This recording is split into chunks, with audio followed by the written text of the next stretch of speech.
What if your first memory of school wasn't laughter or crayons, but standing at attention before the portrait of a man you'd never met? In North Korea, childhood isn't innocent, it's programmed. This is the story of Jin-ho, a boy who grew up learning loyalty before love, and silence before truth. Jin-ho was 6 when he first stepped into the classroom walls covered in red banners, each shouting words he couldn't yet read. Every morning, he and his classmates bowed before two portraits, one of Kim Il-sung, the other of Kim Jong-il. They weren't just leaders, they were gods in every child's eyes. The teacher would say, "They gave you life, food, and the sun itself." Jin-ho didn't understand, but he believed, because in his world, belief wasn't a choice, it was survival. Outside the classroom, life was harder than any lesson.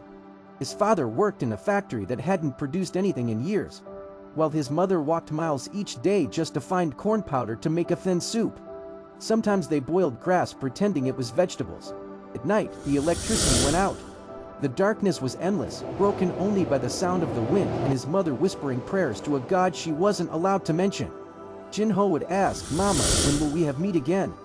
And she'd smile weakly, "Soon, my son, when the country gets stronger." But soon never came. One evening, while gathering firewood near the river, Jin-ho saw something strange, lights twinkling across the water. He asked a soldier, "What's over there?" The man's face changed. "Never ask that again." That night, Jin-ho whispered to his mother again, and she told him something that would stay with him forever. "Over there, my son, people eat when they're hungry, and they can say what they feel." For the first time, he realized there was another world beyond the one he'd been told to believe in.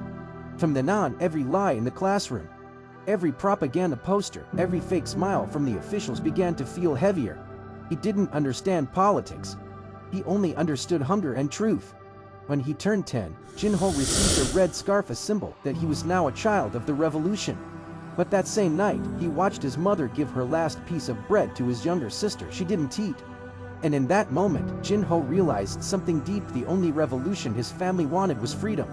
Years later, after crossing rivers, mountains, and borders, Jin-ho made it to the south.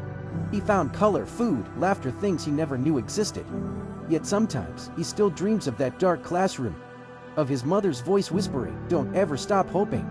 Childhood under a regime teaches obedience, but the heart learns to dream anyway. If you grew up believing in hope and freedom, take a moment to be grateful. Because somewhere, a child still whispers the same dream Jin-ho once did. A dream to be free. If you found this video interesting, subscribe for more hidden stories in North Korean.